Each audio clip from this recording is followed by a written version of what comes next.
Good morning, everyone. It's very early here, 3 o'clock in the morning. I remember reading, True Father said, 3 o'clock in the morning is the best time to pray, best time to have give and take with spirit world, best time to connect to God's heart. I wonder why it's 3 o'clock in the morning. And I guess it's because a lot of people are sleeping. There's very little activity going on, and at least where uh, one lives, right? Yes, other places in the world, it's daytime and people are all up doing stuff. So, but it's true. It's very quiet and serene. So, anyway, uh, so we had the yard sale, and it was, we thought, well, we'll do it in September. It won't be so hot anymore. We must have picked the hottest weekend of this month. It was so hot. And then it decided to rain for a moment. And it was, yeah, what do we do now? Covered everything up really quick, this and that. But we had a couple of pretty good days, yes, and want to do it again. Yeah. Interesting. Yes. Oh, and my poor littlest granddaughter, youngest granddaughter, she got, this is something I wanted to talk about too. She got, on Friday, a couple of immunizations. Thankfully, my daughter and son-in-law are very conscientious about how many she gets at one time. She's just 4 months old now, and she got two of them, an oral one and a shot in her leg. And I remember that from my children on how, they suffered for a couple of days. And this one's no different. Yeah, she's so uncomfortable, this and that. But okay, wonderful thing to see and watch is on how mom and dad take turns to care for her and hold her, and yes, through this time right now, on how important it is that mom and dad are both there. Yes, how important that is.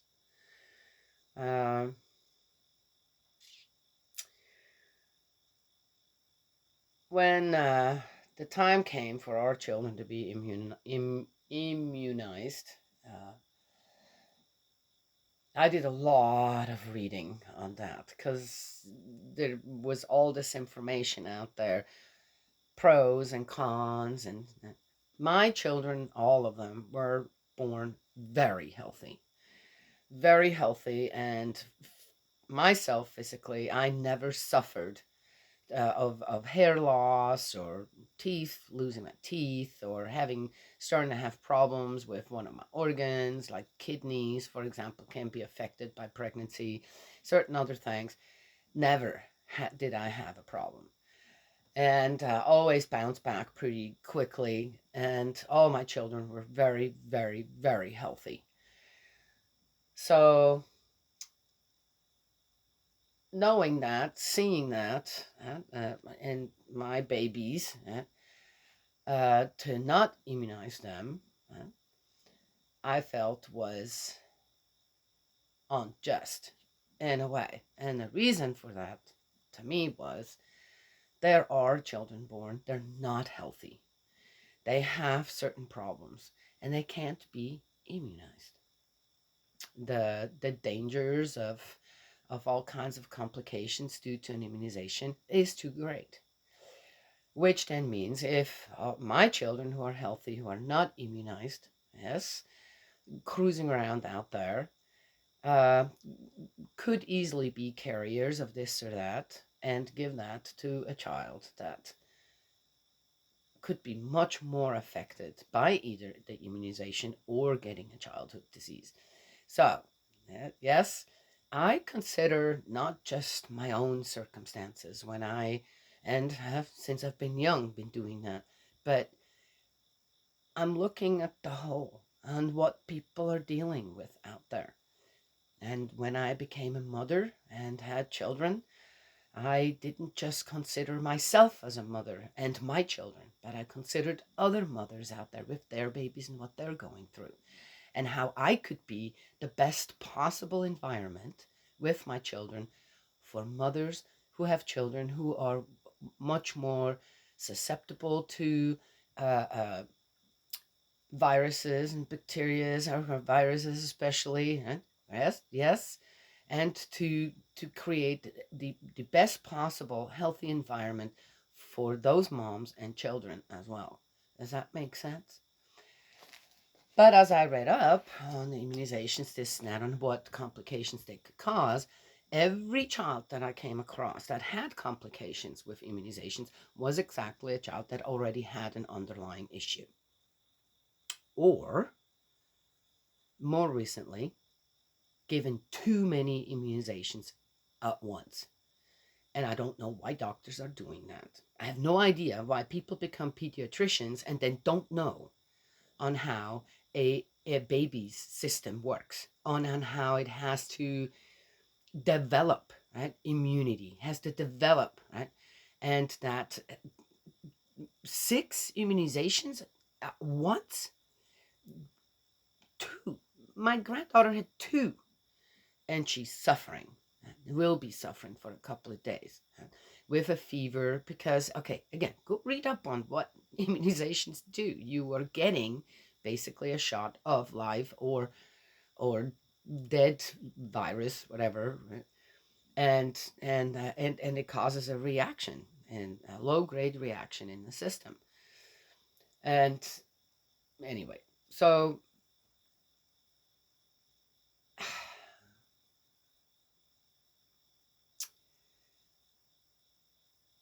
so there it is. And so they're doing it, in my opinion, exactly the right way. And to again, to not get your children immunized now, due to I'm not sure why. As I said, get your information on it, then do it appropriately. Or again, if your child has already some problems, don't. Yeah, and so yeah, how's my daughter kind of, because they came in with 4, and she said, "No, you're only going to give her 2," and nobody said anything. They're perfectly fine with doing what the parent wants to do, and she's not facing, and they're not mad at her. Oh, does she know better or whatever? But again, what is the medical field doing out there when it comes to just asking? Not what the parents have to get all this information to know better for the health of their children. I'm just saying. Yes.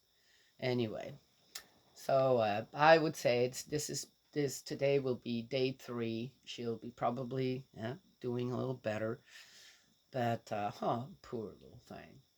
But again, the unity in this little family here, taking care of the little one while she's not feeling well, and mom and dad kind of taking turns, right? Yes, encouraging each other too. We're going to make it through this. Yeah, was again wonderful to see. Yes, so yeah. I guess another thing, right, would be when you uh, create a child. Yes, they be aware of how important it is for mom and dad to be around, for mom and dad to carry the burden together, the burden of a sick child, for example. Yes? Anyway, and I think that, that's something that really should be advocated. Huh? To, can't force anybody to, people do whatever they want to do out there. I get that. But we should never give up on wanting the best for any child, right? Yes, and to I guess teach people again, women and men out there, if you're creating a child, then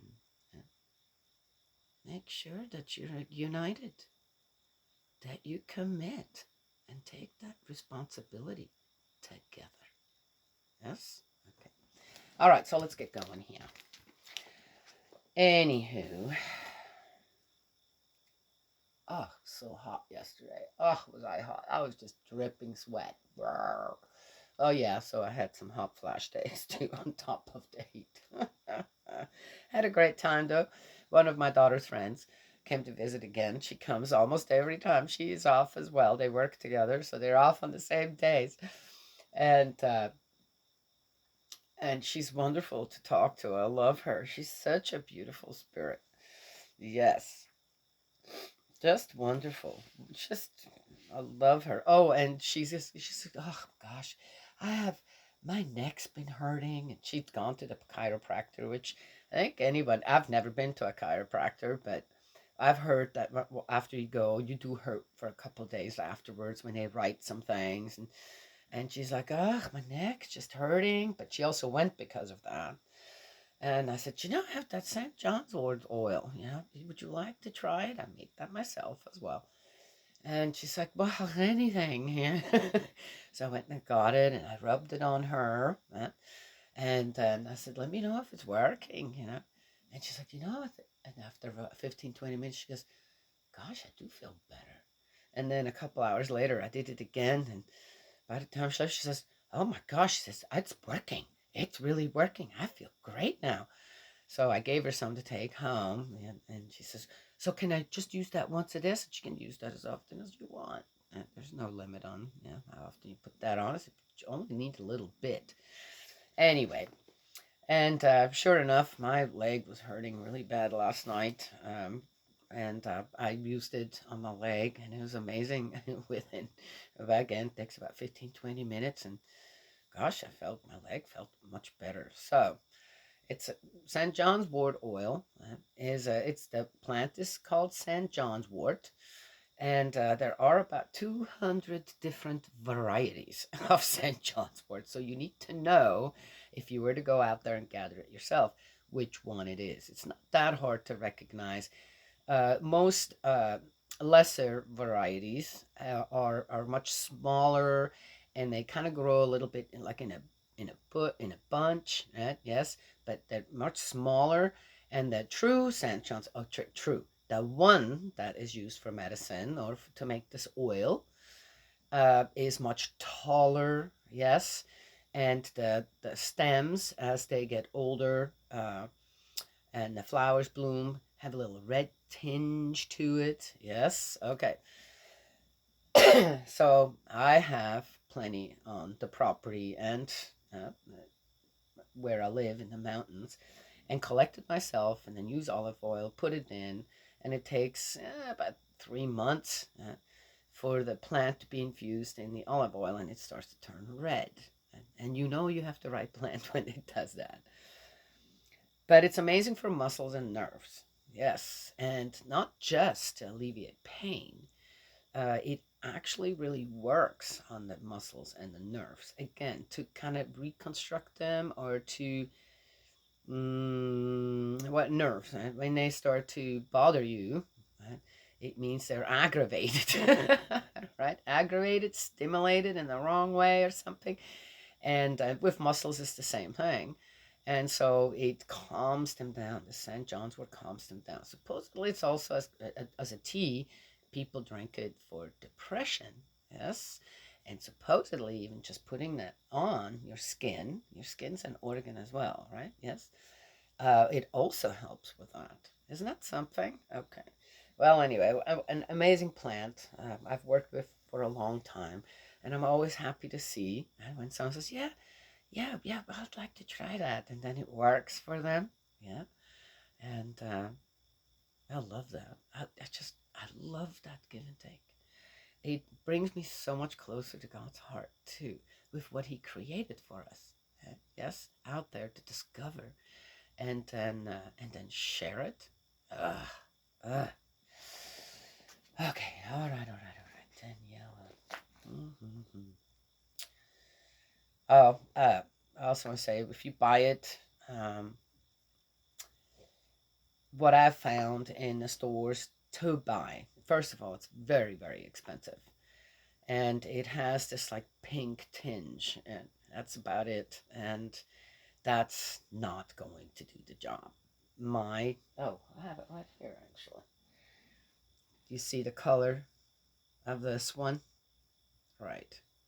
And I have some that is even much darker, looks like red wine or something. That's when it works. And this is what it looks like, as the end product. So if don't buy it. If you can't actually see the color, I wouldn't buy it. As I said, it's very expensive to buy just a small amount. And so what do? Well, find someone that uh, makes it themselves. I find that when one has the desire to for something, you're gonna come across the right people to get what you really need. As it works that way too. That's the power of love, the power of our heavenly parent. Yes, to work together with us as well. All right, we're in the second book of Maccabees, and we're getting to the end of it. Thank God. 14. And we're in a super chapter 7. What happened to super chapter 6? Well, the conflict with Nicanor, general of Demetrius the First, the day of Nicanor. More conflict. Yeah. Alcimus, the high priest, intervenes. Alcimus. Oh.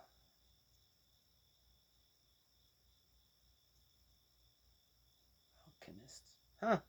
That's interesting. I wonder. 3 years after this, Judas and his men learned that Demetrius, son of Seleucus, had landed at the port of Tripolis with a strong army and a fleet, and that he had occupied the country and had killed Antiochus and his tutor Lysias.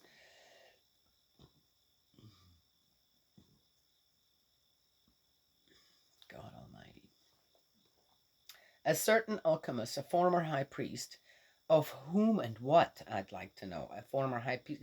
Did they just call anybody that had something to say about who to worship, this, not a high priest? I guess. Alcimus doesn't sound like that's a Jew. Had willfully incurred defilement at the time of the insurrection, realizing that whichever way he turned there was no security for him, nor any further access to the holy altar. He went to King Demetrius in about the year 151 and presented him with a golden crown and a palm, together with the traditional olive branches from the temple. Oh, he must have been then. Alchemist. Huh. I don't know. Doesn't tell us. Maybe. No, it sounds familiar. Oh, okay. Therefore, that day he let the matter rest. What matter? Ugh, already confused. Presently, he found an opportunity to further his mad plan. What mad plan? What? Oh, yeah, okay, so there was no security for him. So he was worried about himself. A high priest just worried about himself. My God, does that just sound familiar? Presently he found an opportunity to further his mad plan. When Demetrius called him into his council and questioned him about the dispositions and intentions of the Jews, he replied, "Those Jews called Hazidaeans, where'd they come from? Who are led by Judas Maccabeus, are warmongers and rebels who are preventing the kingdom from finding stability." Well, sounds kind of true. That is why, after being deprived of my hereditary dignity, I mean the high priesthood, I have come here now, first out of genuine concern for the king's interests, and secondly out of a regard for our own fellow citizens, because the irresponsible behavior of those I have mentioned has brought no slight misery on our entire race. Okay, which race now? Again, see, now I'm confused. Is he talking those Jews under Judas? Okay. I got it.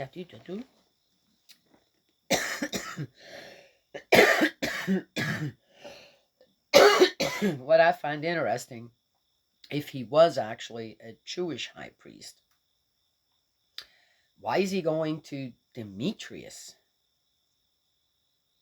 That doesn't sound like a king, a king of Israel, right? Sounds like Demetrius. Sounds like a Roman name. Not sure. Why is he going outside to try and figure out what's going on within, right? And isn't that just going to create conflict again too? This is so ridiculous. I have no idea why that is in the Bible. No clue at all. No slight misery on our entire race. But he mentioned something about the misery. Oh my gosh, my nose. Got a little sunburn too. Can you tell how much my yeah, doesn't hurt or anything. Got a little extra sun yesterday. When your Majesty has taken note of all these points, may it please you to make provision for the welfare of our country and our oppressed nation, as befits the gracious benevolence you extend to all. What a charmer. For as long as Judas remains alive, the state will never enjoy peace. No sooner had he spoken thus than the rest of the king's friends, who were hostile to Judas' activities, stoked Demetrius' anger. The latter at once selected Nicanor, then commander of the elephants, promoted him to the command of Judea, and dispatched him with instructions to dispose of Judas, disperse his followers, and install Alcimus as high priest of the greatest of temples. The foreigners in Judea who had fled before Judas flocked to join Nicanor, thinking that the misfortunes and troubles of the Jews would be to their own advantage. Man, what? Now, if this Demetrius, okay, so I can't remember, is if he is a Roman, well, even a Greek, didn't they have? Remember all them letters that they were all writing to each other? I think Judas was the one there as well. They were all fine and happy and hunky dory together, and okay, let's be friends. And what's going on here now? Right? I don't know. It's like word of anyone means nothing. Nicanor makes friends with Judas. Oh, okay. When the Jews heard that Nicanor was coming and that the foreigners were about to attack, they sprinkled dust over themselves and made supplication to him who had established his people forever and who never failed to support his own heritage by direct manifestations. Really. On their leader's orders, they at once left the place where they were and confronted the enemy at the village of Dessau.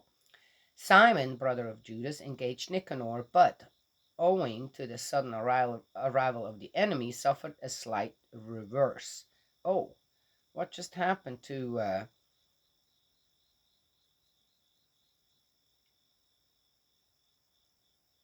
him who established his people forever and who never failed to support his own heritage by direct manifestations? Just telling you, God does not support war or conflict. Nicanor, however, had heard how brave Judas and his men were, and how resolutely they always fought for their country, and he did not dare allow bloodshed to decide the issue. Oh. And so he sent Posidonius, Theodotus, and Mattathias to offer the Jews pledges of friendship to accept theirs. After careful consideration of his terms, the leader communicated them to his troops, and since they were all clearly of one mind, they agreed to the treaty. A day was fixed on which the respective leaders were to meet as individuals. A litter came out from either side, and seats were set up. Now we're getting a totally detailed description of it all again. Judas had posted armed men in strategic positions in case of a sudden treacherous move by the enemy. Wow, they really trusted each other. Yeah. The leaders held there was reason for that, right? Yeah, okay. The leaders held their conference and reached agreement. Nicanor took up residence in Jerusalem and did nothing out of place there. Indeed, he sent away the crowds that had flocked to join him. He kept Judas constantly with him, becoming deeply attached to him, and encouraged him to marry and have children. Judas married, settled down, and led a normal life. What?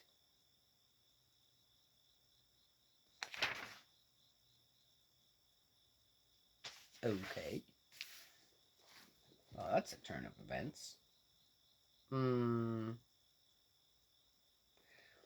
Alcimus rekindles hostilities, and Nicanor threatens the temple.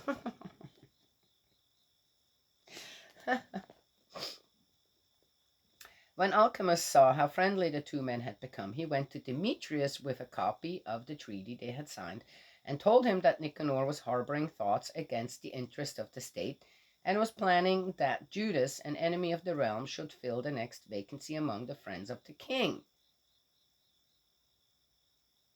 The king flew into a rage, roused by the slanders of this villain. He wrote to Nicanor, telling him of his strong displeasure at these agreements, and ordering him immediately to send Maccabees to Antioch in chains.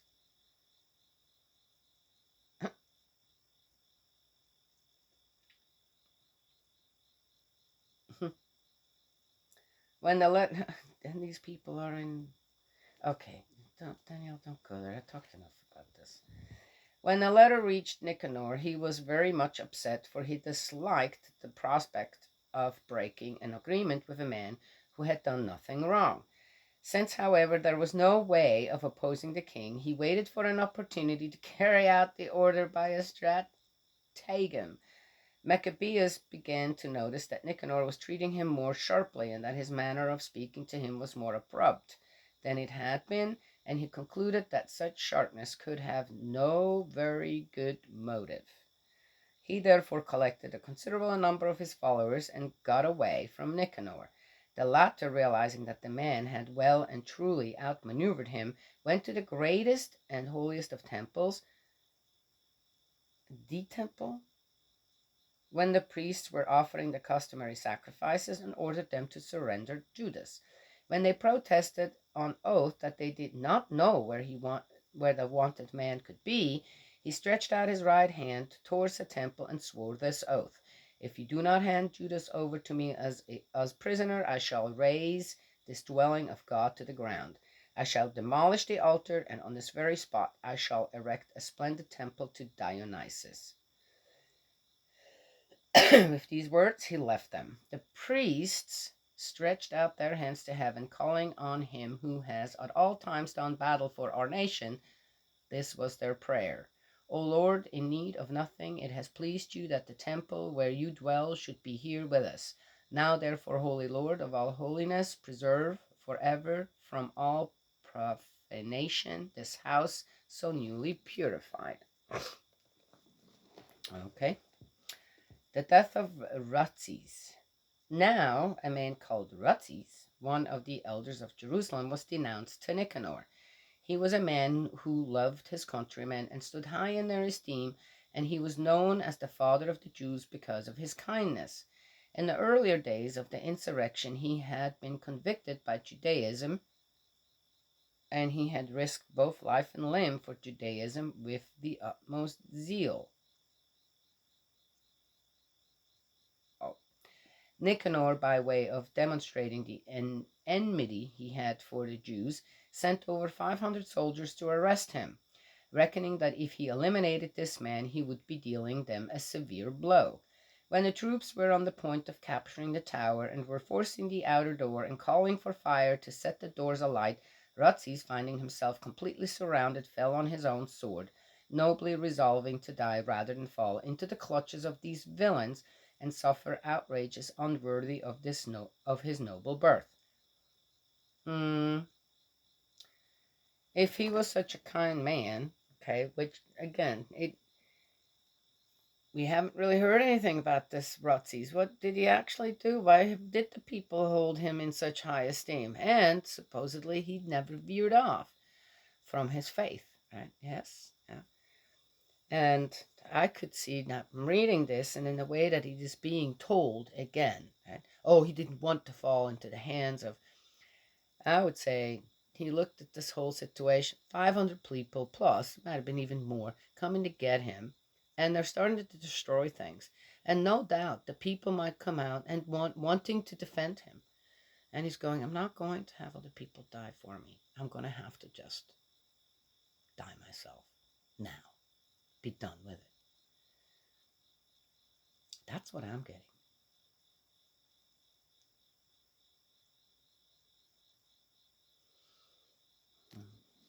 Okay. But in the heat of conflict, he missed his thrust. Oh, and while the troops swarmed in through the doorways, he ran nimbly upstairs to the parapet and manfully threw himself down among the troops. But as they immediately drew back, he fell into the middle of the empty space. Still breathing and blazing with anger, he struggled to his feet, blood spurting in all directions, and despite his terrible wounds, ran right through the crowd. Then, taking his stand on a steep rock, although he had now lost every drop of blood, he tore out his entrails, and taking them in both hands, flung them down on the crowd, calling on the master of his life and spirit to give them back to him one day. Thus he died. Seriously?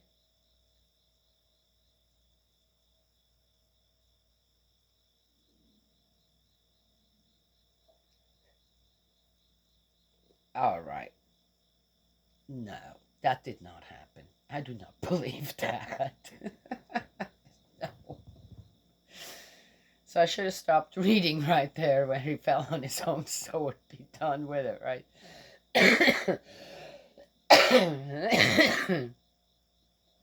Whoever wrote this down, great. Good imaginations going on here. Okay. And that's the end of 14.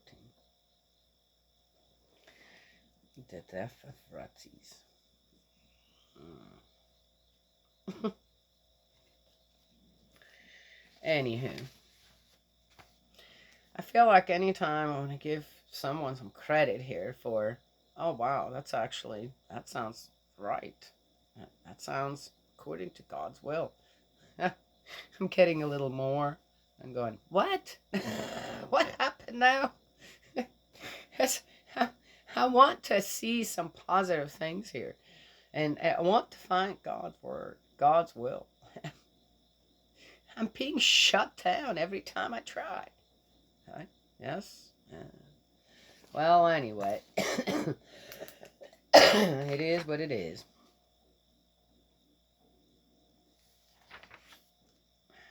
We are getting to the end. We have one more to go in the second book of Maccabees. Thank God. Mm-hmm.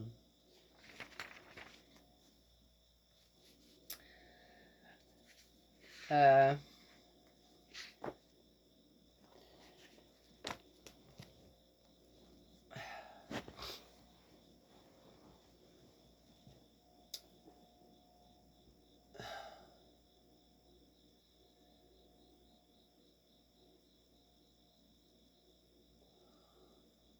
I can't think of anything else to talk about right now. It's early in the morning.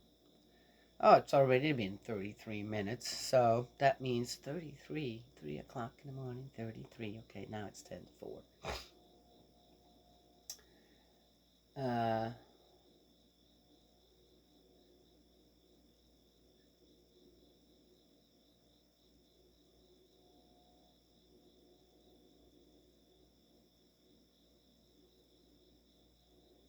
oh.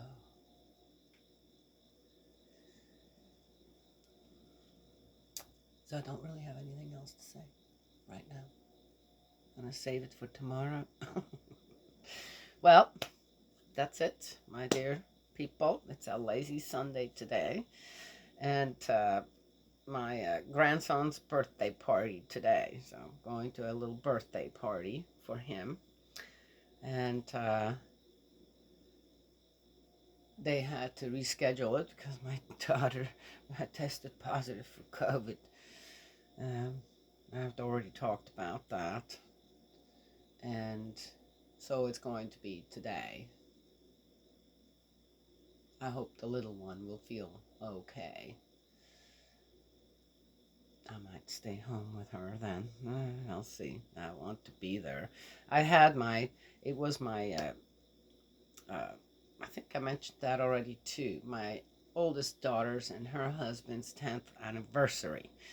And so I had my other grandchildren here for overnight, and it was a lot of fun. We ended up finally burning up all those sparklers that I had brought still from Switzerland. I must have had those sparklers for I don't know how many years, and just never really got around to use them all up. I brought back a lot of them, and so we did that, and they had a lot of fun doing that. Um, Friday evening.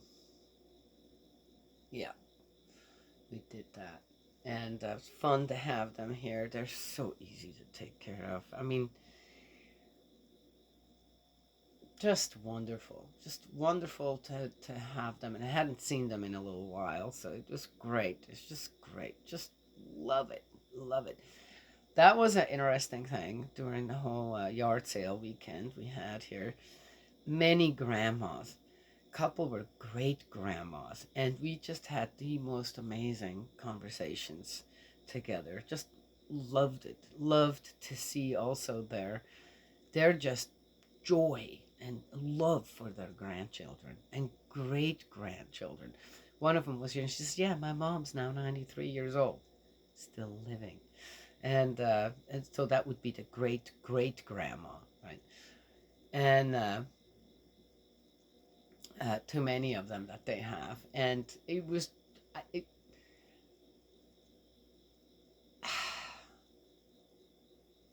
there is unity there among us when it comes to our grandchildren, our children, our grandchildren, our great grandchildren, and it again, it's just so beautiful. It's just to have this kind of give and take with other people about children is it's valuable.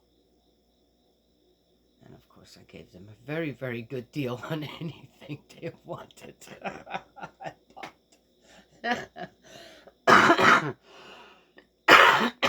So anyway, yeah. So I did have a little bit more to say. Ah, just amazing. All right, that's it. May Heavenly Parent bless and protect you and embrace you with love. And I will talk to you all, God willing, tomorrow.